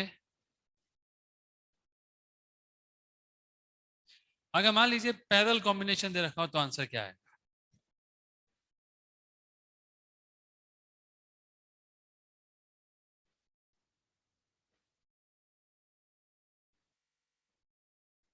सबसे पहले बताओ 1/r इक्विवेलेंट का फॉर्मूला क्या बनेगा? आप बोलोगे सर 1/r इक्विवेलेंट होगा 1/r1 plus 1/r2 plus 1/r3। करो डिफरेंशिएट इसको, क्या आएगा? 1/r equivalent square dr equivalent by dt minus 1/r1 square dr1 by dt minus 1/r2 square dr2 by dt minus 1/r3 square dr3 by dt। ये तो आएगा, agree? मानते हो ना इस बात को? तो अभी बताओ dr1 बाई dt की जगह क्या लिखोगे? सबकी जगह लिख दो value alpha equivalent r equivalent upon r equivalent का square alpha 1 r1 upon r1 का square alpha 2 r2 upon r2 का स्क्वायर। ऐसे लिखते जाऊँ मैं? 4-5 कितने भी हो सकते हैं, मैंने 2 लिख के छोड़ दिया आगे। यहाँ से आप मुझे बताओ कि एक r1 से एक r1 कट जाएगा, एक r2 से r2, एक r3 से r3, इधर से भी कट जाएगा कुछ, agree? Now alpha equivalent 1/r equivalent का फॉर्मूला यही होता है जो मैं लिख रहा हूँ आपके सामने। और यहाँ क्या जाएगा? Alpha 1/r1 alpha 2/r2 alpha 3/r3। तो यहाँ से अल्फा इक्विवेलेंट का फॉर्मूला क्या आ रहा है? ये फॉर्मूले रटने हैं आपको, डिराइव तो कर दिए मैंने, क्योंकि याद नहीं आता ना कई बच्चों को ये फॉर्मूला, तो वो खुद डिराइव कर लेते हैं। डिराइव तो आप भी कर सकते हो, डेरिवेशन बहुत टफ नहीं है, इसका आसान है। मुझे याद नहीं रहता है फॉर्मूला, इसलिए मैं डिराइव करता हूँ। अगर आपको याद आ जाए तो बहुत अच्छी बात है। तो सीरीज ऑफ पैरेलल के लिए अल्फा इक्विवेलेंट के फॉर्मूले क्या होते हैं?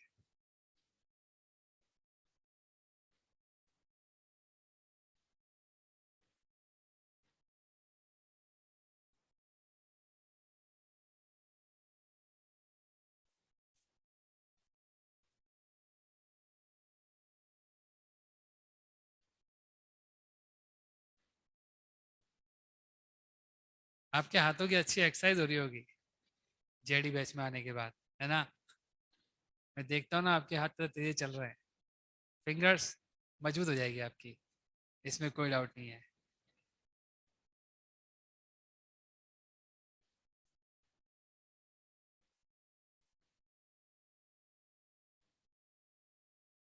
यहाँ पे हमारा ये चैप्टर समाप्त होता है। छोटी सी बात और है, क्या हम अल्फा इक्विवेलेंट को 0 बना सकते हैं? चाहे पैरेलल में चाहे सीरीज में बना सकते हैं। बस एक ही तरीका है कि इन तीनों अल्फा में से कोई एक अल्फा तो नेगेटिव होना चाहिए। अगर 2 लोग मिले हुए हैं तो एक अल्फा को, अगर आप सोचो सारे अल्फा पॉजिटिव है तो अल्फा इक्विवेलेंट तो पॉजिटिव ही आएगा ना। अल्फा इक्विवेलेंट 0 केवल कब आ सकता है? जब जिन लोगों को आपने सीरीज में आप पैरेलल में कंबाइन किया है उनमें से कोई एक अल्फा कम से कम क्या हो, नेगेटिव हो, तब उम्मीद की किरण रहेगी कि हाँ अल्फा इक्विवेलेंट 0 आ सकता है। आपको बता दूं देयर आर मेनी मटेरियल्स जिनका अल्फा नेगेटिव होता है, वो सब सेमीकंडक्टर्स होते हैं। सेमीकंडक्टर्स आपने पढ़े होंगे, उनका अल्फा क्या होता है? नेगेटिव होता है। तो अगर आपने सेमीकंडक्टर और कंडक्टर को मिक्स करके एक रेजिस्टेंस बनाया तो हो सकता है कि अल्फा इक्विवेलेंट क्या आ जाए? 0 आ जाए। सेमीकंडक्टर में जिसका नॉर्मली यूज होता है वो है कार्बन। आपने सुना होगा कार्बन रेजिस्टर। मैंने कलर कोडिंग आपको बताई नहीं, पर आपको कलर कोडिंग पता होगी। एनसीईआरटी में देखना आप, कलर कोडिंग पे क्वेश्चन आ चुके हैं जेईई मेन के एग्जाम में। 4 कलर होते हैं। हटा दिया? कब हटाया? सर हम लोग की कोर्स से हट गया था सर, वो कोविड हटा की दिया? वजह किसने से। बताया आपको? 12 बोर्ड से कलर कोडिंग हट चुका है, लेकिन जेईई में से तो ना हटा होगा। जेईई में से नहीं हटा ना। तो एक काम करना, एनसीईआरटी की बुक लेके आना या खुद ही पढ़ लेना। मैं आपको बता दूं करना क्या है, सुन लो आप। एक टेबल बनी हुई होगी, उस टेबल में ना, वो टेबल याद करनी पड़ती है तब जाके आप कर सकते हो। सुन लो आप कलर कोडिंग में क्या होता है। यहाँ कलर्स लिखे होंगे, यहाँ मल्टीप्लायर लिखे होंगे, और यहाँ 10 की पावर जैसे मान लो यहाँ 1 लिखा हुआ है तो 10 की पावर 1, यहाँ 2 लिखा है तो 10 की पावर 2, यहाँ 3 लिखा है तो 10 की पावर 3। ऐसे कलर्स होंगे। जो चौथा कलर होगा वो टॉलरेंस के लिए होगा, या तो वो गोल्डन कलर होगा या सिल्वर कलर होगा, या कोई एक और कलर हो सकता है, व्हाइट कलर भी हो सकता है। पर जो भी कलर होगा उस कलर का या तो 5% टॉलरेंस होगा या 10%। मुझे भी टेबल याद नहीं है, तो आपको याद करनी है भी उस एक क्वेश्चन को करने के लिए। अगर आ गया तो, क्योंकि आया है इसलिए याद कर लेना। पूरी एक टेबल होगी जो आपको याद करनी पड़ेगी, ट्रिक मिल जाएगी आपको किसी भी बुक में या गूगल पे सर्च करोगे उसको याद करने की, ठीक है। तो जैसे ही आप उसको याद कर लोगे अब तो कुछ भी नहीं है। मान लो ये ब्लू कलर है, ये ग्रीन है, ये येलो है और ये गोल्ड है। तो आपको करना क्या है, ब्लू कलर के सामने जो नंबर लिखा हुआ है सबसे पहले वो लिख दो। मान लो ब्लू कलर ये है, उसके सामने एक नंबर लिखा हुआ है 2। फिर ग्रीन कलर है, मान लो ग्रीन कलर ये है जिसके सामने लिखा हुआ है 5, तो 5 लिखो। तो पहले 2 कलरों का आपको क्या लिखना है, नंबर। उसके बाद इनटू करना है, इनटू मल्टीप्लाई करना है। अगर मान लो ये येलो कलर है और येलो कलर के सामने मान लो ये रहा, येलो कलर के सामने मान लो 3 दे रखा है, तो 10 की पावर 3 से मल्टीप्लाई करना है। और फिर प्लस माइनस आपको बताना है कितना परसेंटेज टॉलरेंस है। अगर गोल्ड लिखा हुआ है या सिल्वर जो भी है उसके हिसाब से 5% या 10% आ जाएगा। ये कलर कोडिंग होती है। अगर समझ में कलर कोडिंग में क्या होता है, कलर कोडिंग में 4 कलर आएंगे आपके इसमें। जेई में भी आए हुए क्वेश्चन इस पे, इसमें कलर कोडिंग का यूज करके कार्बन रजिस्टर बनाए जाते हैं। कार्बन रजिस्टर वो रजिस्टर होता है जिसका अल्फा नेगेटिव होता है। कार्बन जो है उसका अल्फा क्या होता है, लिख लो आप, temperature coefficient of carbon resistor is negative और carbon is negative. Temperature coefficient of carbon is negative, temperature coefficient of carbon is negative because carbon comes under the category of semiconductor, because carbon comes under the category of semiconductor। जितने भी semiconductor device आपने सुना होगा नाम, उन सब में जितने भी रेजिस्टेंस लगे होते हैं अंदर, रेजिस्टेंस तो वहां भी होते हैं, वो सारे रेजिस्टेंस कौन से होते हैं, कार्बन रेजिस्टर। कार्बन रेजिस्टर का यूज अभी हम अपने यहाँ पे नहीं कर रखा। यहाँ पे जितने भी आपको दिख रहे हैं घरों के अंदर जो वायरिंग होती है उसका मटेरियल तो होता है कॉपर, और जो सड़कों पे जो वायरिंग आप देख रहे हो या जितने भी गवर्नमेंट ऑफिस है वहां पे जो वायरिंग देख रहे हो वो होती है एल्यूमिनियम की। एल्यूमिनियम एक्चुअली सस्ता पड़ता है कॉपर से और थोड़ा लाइट भी होता है, लाइट वेट भी होता है, इसलिए खंभों पे टांगने के लिए कौन चाहिए, हल्का फुल्का और सस्ता भी चाहिए, वरना कोई काट कुटा के चोरी करके ले जाएगा। कॉपर एल्यूमिनियम के रेट में आप गूगल पे सर्च करेंगे तो रेट में बहुत बड़ा अंतर है। इतना बड़ा अंतर है कि अगर आपको कॉपर चाहिए, आप देखो ना, आप प्रेशर कुकर लेने जाइए, कॉपर का तो कुकर आता नहीं है, स्टील का आता है। स्टील भी महंगा होता है और एल्यूमिनियम भी होता है। सस्ता कुकर आपको पड़ेगा एल्यूमिनियम का। अगर आप प्रेशर कुकर भी खरीदेंगे तो जस्ट डबल से भी ज़्यादा का अंतर है। जो कुकर आपको 600-700 में मिल जाएगा वो वहीं पर उसकी कॉस्ट 2500-2400 का मिलेगा स्टील में आते ही। तो आप समझ रहे हैं मैं क्या कर रहा हूँ आपसे, कॉपर स्टील ये सब महंगे हैं, एल्यूमिनियम सस्ता होता है। समझ में आ गया, एल्यूमिनियम हुआ, इसका कोई भी चीज़ बनेगी तो वो सस्ती पड़ जाएगी। तो घरों में कौन सी वायरिंग लगाता है इंसान, अच्छी वाली कॉपर वायर। आप कई बार सुनते नहीं हो, ऐड आते हैं ना टीवी में कि कॉपर वायर है, प्योर कॉपर वायर है, मोटर इसकी कॉपर की है। आप कहीं मोटर खरीदे जाओगे ना पंखे की, तो 2 तरह की मोटर मिलेगी, एक कॉपर की, एक एल्यूमिनियम की। एल्यूमिनियम की सस्ती होगी और वो हल्की भी होगी, जल्दी खराब होती है, कॉपर की जल्दी खराब नहीं होती। चलिए ये सबको समझ में आ गया। तो अल्फा इक्विवेलेंट अगर 0 बनाना है तो क्या तरीका हो सकता है कि आप कार्बन को उसमें मिक्स कर लो। आपने टनाटन का नाम सुना है, ये रहा, क्या खास बात है इस टनाटन की, कांस्टेंट है इसका नाम, क्या खासियत है इसकी, एक ऐसा अलॉय है, ये पीरियोडिक टेबल में नहीं मिलता है ना, ये अलॉय है। इस अलॉय में कार्बन मिक्स है। इस अलॉय की ये खासियत है कि अगर आप टेम्परेचर बढ़ाओगे भी तो इसका रेजिस्टेंस नहीं बदलता है। इसका अल्फा कितना होता है, ऑलमोस्ट 0 होता है, ठीक है। इसमें भी कार्बन मिक्स होता है, मैगी बोलते हैं इसको, मैगी। मैगी पसंद नहीं है आपको, ठीक है। तो टनाटन और मैगी दोनों आपको मिल जाए तो आप टनाटन हो जाओगे। ये जब मैगी आपके सामने है, अगर आप इस मैगी को भी खाओगे तो इसकी भी खास बात होगी कि अल्फा कितना होता है इसका, 0 होता है। तो दे आर 2 अलॉयज, और भी होते होंगे आप सर्च करेंगे तो, जिनका अल्फा इक्विवेलेंट कितना होता है, 0 होता है। और इस अल्फा को 0 बनाया कैसे, इसमें आपने ऐसी चीजों को मिक्स किया है जिनका अल्फा क्या होता है, नेगेटिव। लिखो आप, there are many alloys, there are many alloys in which material of negative alpha are mixed to make the alpha equivalent 0. there are many alloys in which negative alpha material are mixed to make them the alpha equivalent 0. Such alloys are used in potentiometer wire, metre bridge wire. तो metre bridge wire और potentiometer wire copper के नहीं बने होते, वो एक खास material के बने होते हैं, खास अलॉय के. क्योंकि एक्सपेरिमेंट के दौरान हम नहीं चाहते कि हमारा वाई चेंज हो जाए. याद करो वाई का फॉर्मूला क्या था, IR/L. अगर आप एक्सपेरिमेंट कर रहे हो, थोड़ा सा ही गर्म होते ही उसका रेजिस्टेंस चेंज हो गया, तो आपके एक्सपेरिमेंट के दौरान जब आप स्टिक को खिसका रहे होंगे ना, तभी आपका वाई क्या हो जाएगा, चेंज. हम नहीं चाहते ऐसा हो. तो उसके लिए क्या जरूरी है, हमारे पास कैसा मटेरियल हो, टेम्परेचर गर्म होने के बाद भी उसका रेजिस्टेंस क्या रहे, सेम रहे. सबको समझ में आ गया, ये क्लियर है. तो कॉन्स्टेंटाइन एंड मैग्नीन दो ऐसे मटेरियल है जिनकी एक खासियत है जिनसे आप ये चीज बनाते हो. डाउट किसी को यहाँ तक?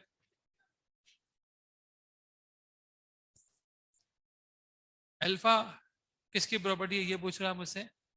अल्फा कंडक्टर की प्रॉपर्टी है. जितने भी रेजिस्टर्स है, नॉट इवन कंडक्टर, आप इलेक्ट्रोलाइट में भी अल्फा डिफाइन कर सकते हो. अल्फा तो एक डेफिनेशन है कि रेजिस्टेंस कितना चेंज हो रहा है.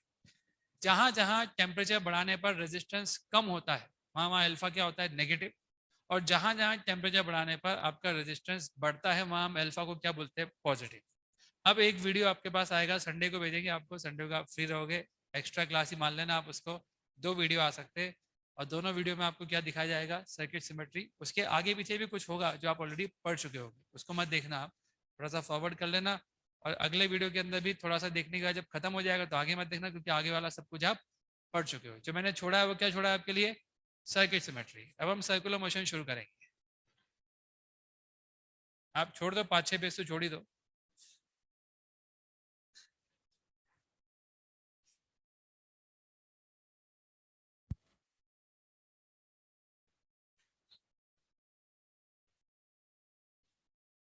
देखिए सर्कुलर मोशन, ज्यादा कुछ पढ़ नहीं पाएंगे हम, लेकिन थोड़ा बहुत हमको पढ़ना है.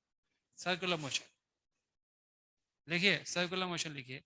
सर्कुलर मोशन में पहला पॉइंट आप क्या लिखोगे, circular motion is a planar and curvilinear motion.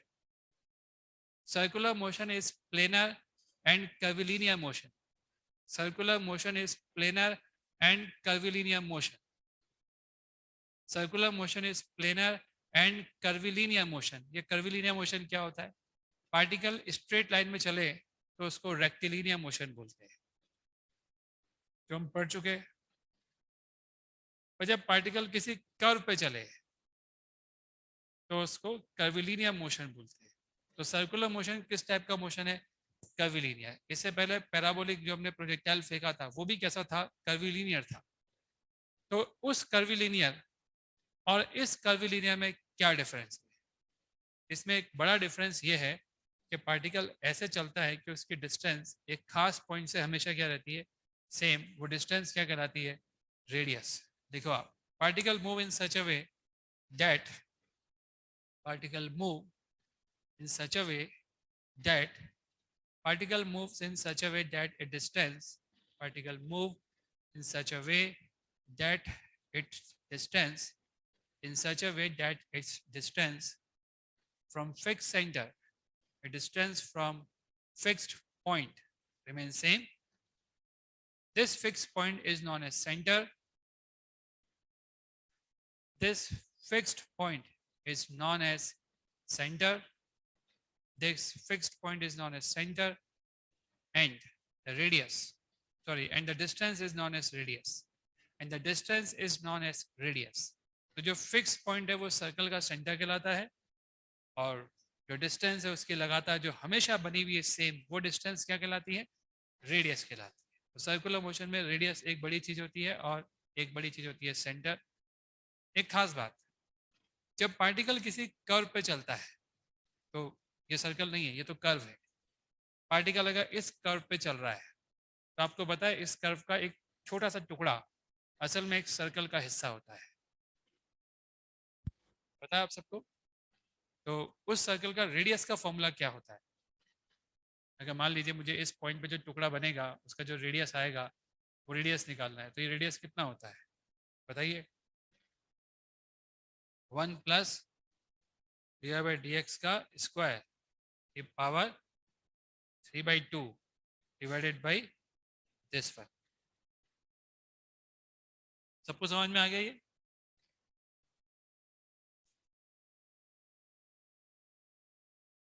क्या हो गया? डायग्राम से समझाऊं मैं आपको? तो समझाना ही नहीं है, इसमें डिराइव करेंगे पर। ये x है, ये y है, और ये मान लीजिए एक कर्व है जिसकी एक इक्वेशन होगी जो आपको फिलहाल दे नहीं रखी। ये एक छोटा सा टुकड़ा है, आपको दिख रहा है बड़ा लग रहा होगा, लेकिन ये है कैसा? छोटा सा।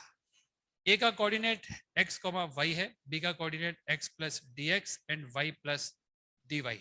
ये अगर आपको दिखाऊं असलियत में इतना सा है, ये देखो, और छोटा होगा, बिल्कुल पास में, एकदम पास में।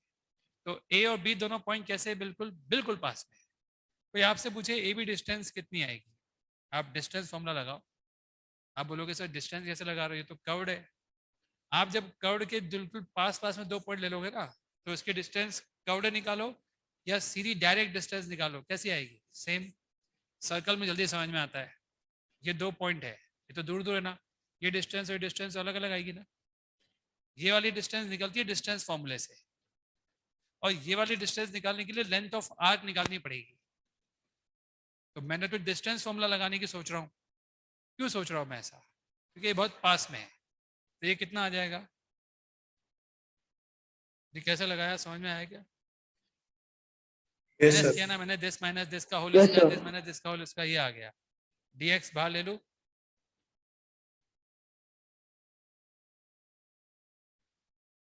ये मेरे पास ए बी डिस्टेंस आ गई। प्रूफ कर रहा हूं मैं ये फॉर्मूला जो मैंने लिखा है आपके सामने। अब जैसा कि हमने कहा है कि ये छोटा सा जो टुकड़ा है ये एक सर्कल का हिस्सा है, ये रहा ए बी, सर्कल का हिस्सा है ना।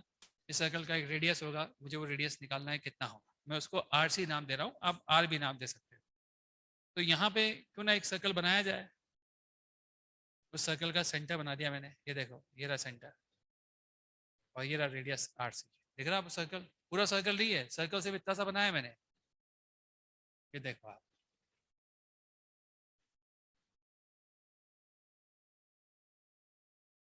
ये कुछ भी नहीं है, ये एक्स एक्सिस थी। आगे समझ में? कि पावर हाफ आएगा ना, हाँ आगे समझ में, हाफ भी आए, सही बोला। कोई डाउट? अभी तो यहाँ पे किसी को डाउट है? अब इस ए बी लेंथ को मैं वापस निकालूंगा, ध्यान से देखना कैसे, देखना आप सब लोग। यहाँ पर अगर हम एक टेंजेंट ड्रॉ करेंगे तो ये थीटा आएगा। जैसे हम हल्का सा आगे जाएंगे, आपको ये लगता है कि टेंजेंट जो आएगी उसका बड़ा एंगल हो जाएगा, थोड़ा सा बड़ा एंगल इतना होगा, राइट। आप देखिए ये जो 2 लाइनें दिख रही है आपको, दोनों लाइनें, इन दोनों लाइनों के बीच में कितना एंगल हो जाएगा? ये एंगल कितना होगा? D theta. क्यों? ये लाइन इसके ऊपर खड़ी है और ये लाइन इसके ऊपर खड़ी है, और ये लाइन इसके परपेंडिकुलर है, ये लाइन इसके परपेंडिकुलर है, और जिनके ये परपेंडिकुलर है उनके बीच में कितना एंगल है? D theta. अरे भाई ये ऐसे था, अगला वाला थोड़ा ऐसा है, तो ये जो नॉर्मल है कितना घुमा?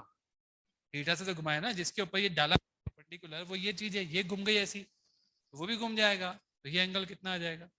D theta. अब बताओ ए बी कितना होगा? हो जाएगा लेंथ ऑफ आर्क। एक बार डिस्टेंस फॉर्मूले से निकाला, एक बार लेंथ ऑफ आर्क से निकाला। ये ज्यादा सही डिस्टेंस है, ये थोड़ी कम डिस्टेंस है, लेकिन अगर ए और बी बिल्कुल पास में है तो ये दोनों डिस्टेंस ऑलमोस्ट क्या होगी? सेम हो जाएगी। जब मैं इन दोनों डिस्टेंस को आमने सामने लिखता हूं, लिख देते हैं R C D theta is equals to D X 1 plus D Y by D X का होल स्क्वायर की पावर हाफ। यहां से ये बताइए कि R C D theta by D X is equals to 1 plus D Y by D X का whole square की power 3/2 आ जाएगा ना। What is D theta by D X? बताइए सर कैसे निकालेंगे? निकालते हैं। क्या आपको ये पता है कि D Y by D X slope होता है वो टेन थीटा के बराबर होगा? अगर मैं इस जगह पे स्लोप निकालूं जिसका कोऑर्डिनेट एक्स और कोमा वाई है, स्लोप टेन थीटा है ना। जैसे जैसे मैं आगे जा रहा हूँ स्लोप चेंज हो रहा है क्या? देख के बताओ। यानी स्लोप x के साथ भी चेंज हो रहा है। एक बार डिफरेंशिएट कर दो इसको, क्या आ जाएगा क्या? अब यहां से D theta by D x की वैल्यू आ गई आपके पास, इसको उठा के ऊपर रख दो, कितना आ जाएगा RC, और नीचे कितना आ जाएगा sec square theta is equals to 1 plus D Y by D X का होल स्क्वायर की पावर हाफ। एग्री? अब मैं RC निकालने वाला हूं आपके सामने। क्या हम इसको ऐसा लिख सकते हैं 1 plus D Y by D X का होल स्क्वायर, बातें नहीं बच्चों, upon D square D X square और सेक स्क्वायर थीटा को ऊपर लिख दूं बाहर। Now what is sec square theta? 1 plus tan square theta.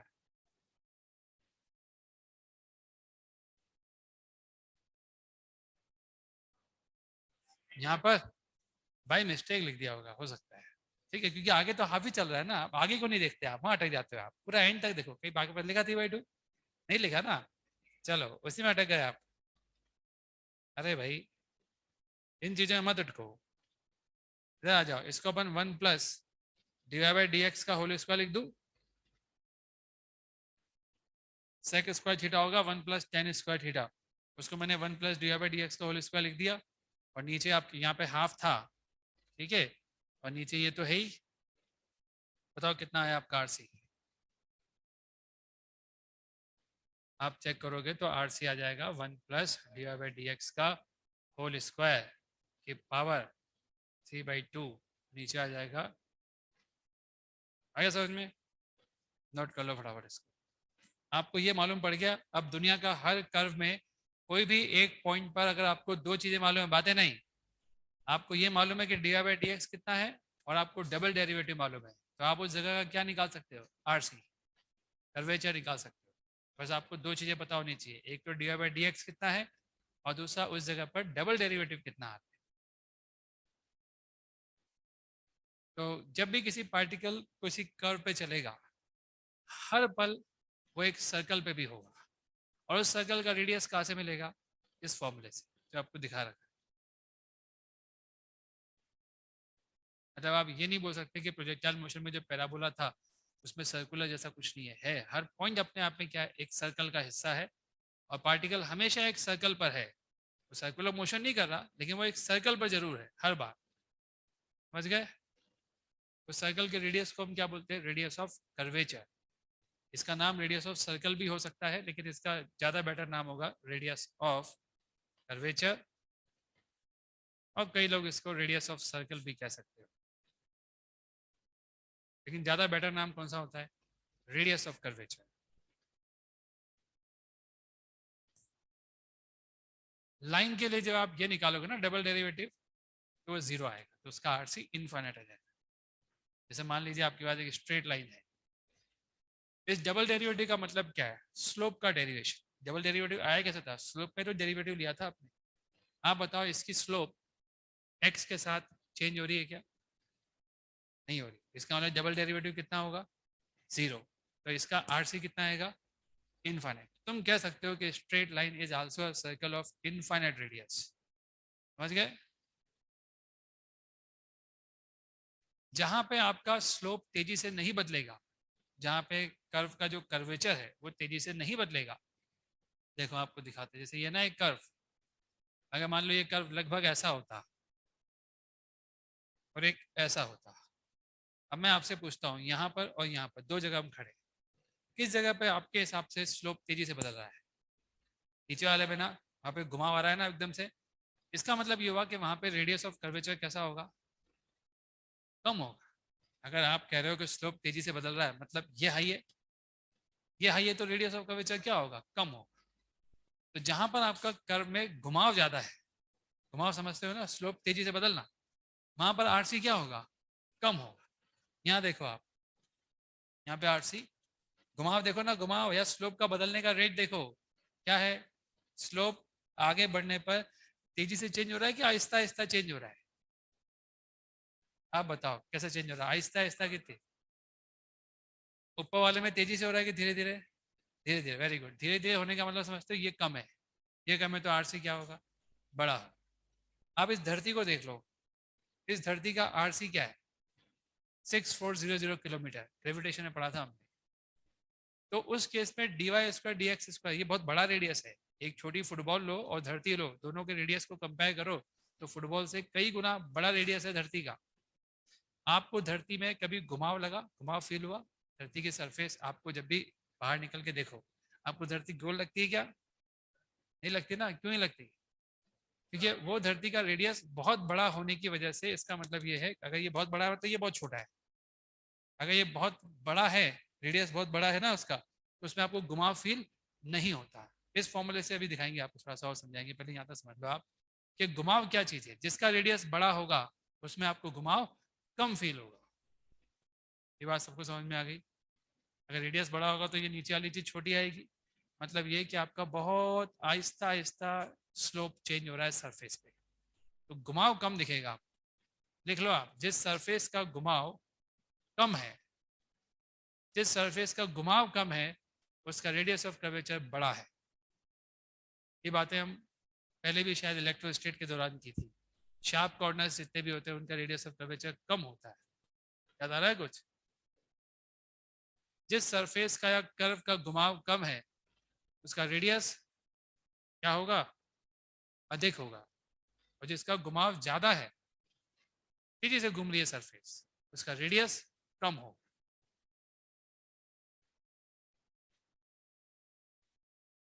ये लिस्ट बनाया मैंने आपके सामने। ये बता दो ज्यादा रेडियस कहाँ पर है, ए पर या बी पर? रेडियस ऑफ कर्वेचर बताओ, ए और बी पे ज्यादा कहाँ पर है? बी पे रेडियस ज्यादा है ना? सबको लग रहा है रेडियस ज्यादा है। ठीक है, वेरी गुड, बहुत बढ़िया। तो आप लिखो RB is more than RA। ये बात अपने इलेक्ट्रोस्टैटिक में भी कर रखी है कि रेडियस कहाँ बड़ा है कहाँ छोटा है। वही कंसेप्ट है, जहाँ घुमाव ज्यादा होगा, तेजी से कर्व घूमेगा, वहाँ रेडियस क्या होगा? कम होगा। और जहाँ पे घुमाव कम है, बिल्कुल फ्लैट सा है, एकदम फ्लैट ही कर दोगे ना, घुमाव 0, रेडियस सबसे बड़ा हो जाएगा, इनफाइनाइट। समझ गए? ठीक है, तभी तो आप ये समझ गए कि कोई भी कर्व पर जब आप चलोगे तो रेडियस की चीज़ों पे डिपेंड करता है। रेडियस डिपेंड करता है दो चीज़ों पे। क्वेश्चन आपको दे देते हैं फटाफट कैलकुलेशन के लिहाज से। ये एक पैराबोला है, देख लो आप, ओरिजिन से पास हो रहा है। Determine the radius of curvature at origin, निकालो। Determine the radius of curvature at origin. Determine the radius of curvature at origin. Determine the radius of curvature at origin. Determine the radius of curvature at origin. Determine the radius of curvature at origin. आपको origin पे बताना है कि radius of curvature कितना होगा। कितना आ रहा आंसर? कितना आया? तुम आंसर बता रहे हो इतना बड़ा लंबा चौड़ा, कैसे बता रहे लंबा चौड़ा? गलत है आंसर तुम्हारा। सबसे पहले dy/dx निकालो, कितना आ रहा है? आंसर 1/8 सही है। dy/dx निकालोगे तो वो आ रहा है 8x। फिर डबल डेरिवेटिव निकाल के देखो, वो आएगा 8। अब आपको डबल डेरिवेटिव और dy/dx दोनों इस जगह पे चाहिए, ओरिजिन पे चाहिए। ठीक है, तो एट 0,0 ये बताओ dy/dx कितना आ जाएगा? 0 आ जाएगा। और डबल डेरिवेटिव तो आपका कांस्टेंट आ रहा है, वो तो हर जगह सेम ही आ रहा है। रख दो यहाँ पे, आंसर 1/8 आ रहा है। सबको समझ में आ गया 1/8 कैसे आ रहा है? 1 + 0/8। बाकी बातें अगली क्लास में करेंगे। Thank you very much. Time हो गया, आप कुछ बता नहीं सकते, अगली क्लास में बताएंगे।